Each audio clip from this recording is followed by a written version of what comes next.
Give me some time with this. I am typing it as I post it, and am going strictly by memory. I've lived in a pretty secluded area of Vermont all my life. There is a giant opening big enough for a field and 3 houses, each with a sizable yard front and back, but other than that, there is woodland all around. It probably doesn't count too much, because there is a road that runs just quite close, but it is far enough away that you can't hear sirens when they go by. My house is in the middle of 2 hills, with an open field right next to it, and dense woods around both the field and the house. The field gets fairly long, however, sometimes to the point where it is above your head. Adjacent to this field, separated by a dense tree line and at the bottom of a hill, there is another field which rarely gets cut, and in which grow some pine trees. Around that field, however, is a huge expanse of woods, approximately 30 miles, 230 degrees around. There is a creek running around it and a path leading through it. My story is from a good few years ago when I was around 8 years old. My father still lived with me and my mother, and I used to take walks with him whenever weather permitted. We usually walked around the 2 fields, and we created and cleared paths whenever we could. We also dug some trenches for water to travel through so that the paths did not flood too heavily. One day, me and my father were doing just that, clearing paths and clearing out a trench we had created just 3 weeks prior of leaves and sticks that were clogging it. It was getting rather dark, but we both had lanterns with us so we could still get some work done. Eventually, my father got tired and asked if I wanted to stop for the day. I, as a youngling back then, told him I could keep going for a while more. He then told me that he was going to journey back and get some coffee and dinner, and asked if I wanted to come. I rejected, as I could get more done if I stayed. This was not too uncommon for me, as I tended to wander off in my spare time. We had also taken our beagle with us, who tended to either wander around or stay near me, but who only barked if she saw something, which in a sense comforted me, because she would have been able to alert me if something was near. Even so, it was dark, and there tend to be bears and coyotes prowling around, so I tried to work quickly so I could finish what I wanted to before I got too nervous. An hour or so passed, and I was just about done as my dog started barking.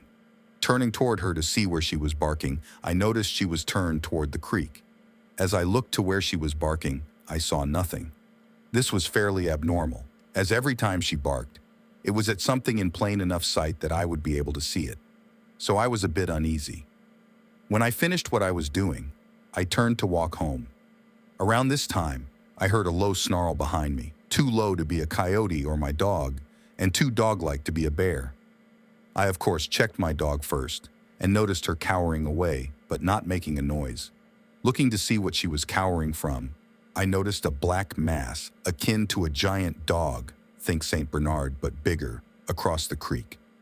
Noping the fuck out of there, I left my lantern and tools behind and ran home as fast as I could, with my dog running beside me. As soon as I got home, I ran inside and attempted to find my parents. When I did, I launched myself near them and told them what happened. I don't think they believed me, as in the past I tended to make up stories about how I battled raccoons and wolves, but they comforted me anyways. While I was in bed, I heard a rustling in the tree line right outside my house. It may have just been the wind, but I heard underbrush cracking, so I think something was moving around. The next day, my father asked if I wanted to finish clearing the paths, as there was a bit left to do that I couldn't have done myself. I was a bit hesitant, but I agreed, thinking I would be safe with him with me. I, however, did not want my dog to come with us. When he told me to get my tools, I told him I had left them down where I was. He wasn't very happy about that. Walking down, I was extremely alert, looking around as much as I could. There was no evidence that anything large was anywhere near the path, and the path itself was only big enough for a single file line, but I was still skeptical. When we reached the location where my tools were, we noticed quite quickly that my lantern was completely destroyed, something which my father was furious about as it had cost at least $100. My tools were fine, however, so he wasn't as upset as he could have been. Working for the next few hours, we finished everything and more, leaving the next few months open to doing whatever so long as there is no damage from heavy rainfall or snow. Before we headed back, Nature called for my father, and he wandered out of sight. He must have gone a ways away, because it took him several minutes to go and come back, but when he did, he was running. Urging me to grab my tools and run, he did the same. Concerned as all hell, I asked him what was wrong. He didn't answer me, and instead looked around and anxiously. I did the same. As soon as we were packed up, we ran. We were a good 5 miles away from home, however, so we were running a while. As we were running, I kept hearing things break behind us. Not like the occasional twig snap, I mean full-on terrifying lost shit. When I looked to see what was doing it, I nearly froze in fear. What I saw was as large as the mass I saw the night before, and it may well have been. However, because it was lighter out, I could discern its details. It was almost completely black, with dark red patches covering it randomly. Its face was akin to a dog's, and the rest of it was like a bear, the paws especially. When it picked them up, they looked like knives. Its ears were long and stood up. I did not see its teeth. As we neared home, the sound of braking ceased, though we did not slow down by any means. When we got into the house, my father locked all the doors and collapsed onto the couch from exhaustion. I did the same, but I recovered more quickly, being younger and a bit more fit. As I looked out the window, I did not see the creature, but I was still afraid of the woods, and was for the next few days. My father was too, eventually putting up a steel fence around the perimeter of the tree line, and a gate at the entrance to the path which he locked. My mother was not happy at all about this, but it gave me and my father some comfort, and so her opposition went away quickly. Over the next few weeks, my fear of the woods subsided. My father, however, was still afraid, and over the next few months I kept hearing him talk about not having enough money to keep paying for the house and wanting us to move. I, however, believe he wanted to move because he was still afraid. Eventually he left, and he and my mother got a divorce. He occasionally returned to the house to check the fence and the lock on the gate, but my mother quickly got tired of this and got a restraining order against him. I haven't seen nor heard of the creature since the night we ran from it, but recently I have started to hear the fence creak, so I am starting to feel fear of it again. So I was hiking the Pacific Coast Trail this last week, and well, I'm just going to green text it. Be hiking PCT headed south towards Crater Lake, near Lake. As I cut across one of the other trails, a couple of Forest Service guys hike up from the east. One is clearly law enforcement in full kit with an AR-10. The other guy isn't law enforcement, but he's got a rucksack covered in smoke canisters and carrying a fuck-huge saw with teeth an inch deep. They ask me how I am and if I'd seen anything odd around. Say I'm hiking the PCT. Nothing weird really to note. Ask what's up. They say something about a problem bear near one of the upper lakes that they're chasing off with pepper grenades and to watch out since I'm alone. Shrug, thank them for the info, and keep hiking. Set up my camp a mile or so down the trail. A bit after dark, gunshots start to my west. All night, every couple hours, I hear gunshots, slowly circling around along the west to the south. Don't get any sleep. A bit before dawn, I hear another volley of shots and a horrendous noise to the east. Sounds like a giant pig getting stuck and bleeding out slowly. Noise stops a bit after dawn. Climb out of my tent, start packing. Start hiking south. Can smell very bad smoke, half-rotted meat, and copper blowing from the south.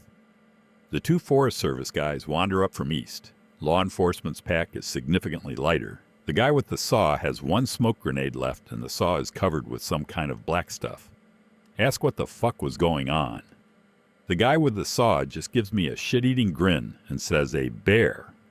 Law enforcement nods in affirmation and adds, "It was just a bear, don't worry about it, it's gone."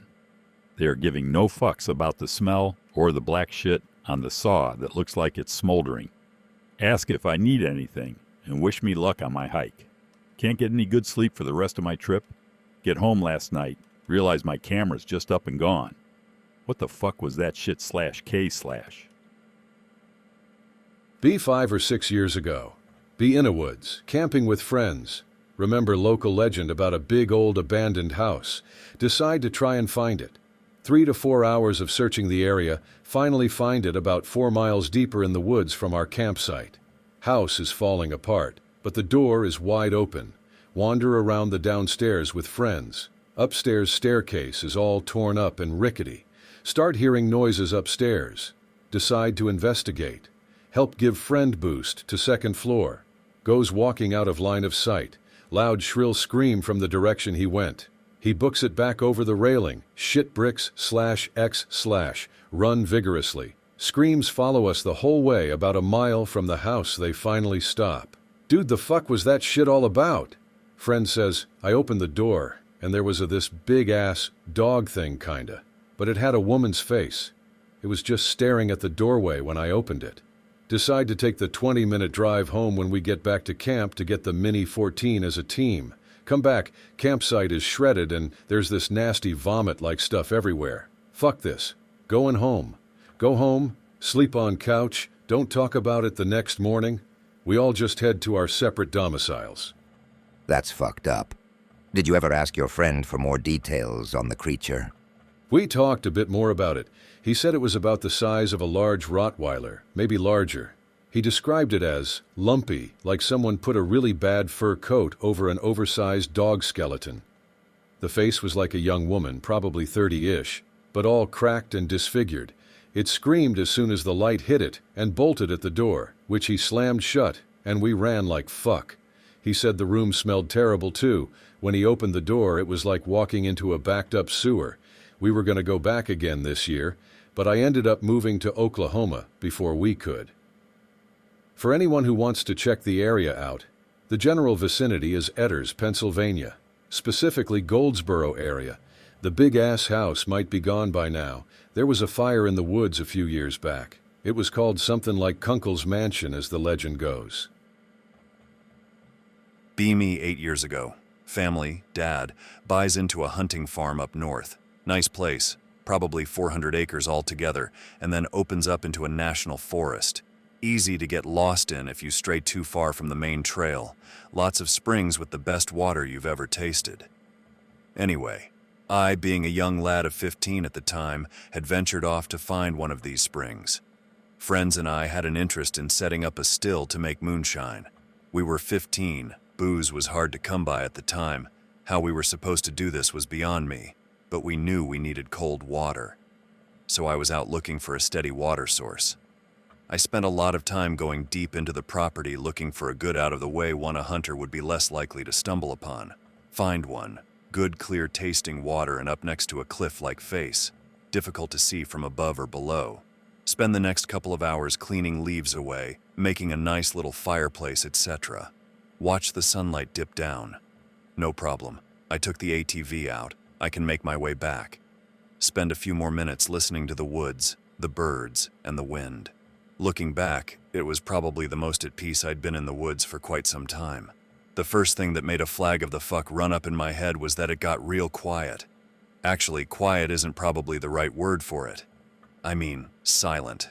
Not a single breeze blowing, not one bird chirping, nothing. Zip, zero.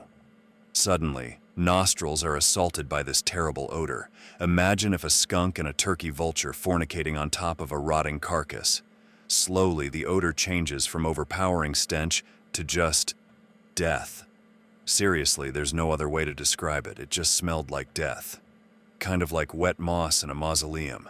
Again, all this is to the soundtrack of nothing. Only the wood popping in my fire is. I actually think the lack of sound is what gave me the heebie-jeebies at first. Notice two lights out in the distance up high above the trees. Strange type of light too, like the kind of light you'd see on a fogged-over glass. It's not really projecting anywhere or lighting up anything. Just kind of burning so you can see it and nothing more. My mind is running through possibilities of what it could be, already beginning to nope between the smell of death and the silence. Notice lights are getting closer, and they're next to each other. Notice that they're only 20 or so feet above the trees.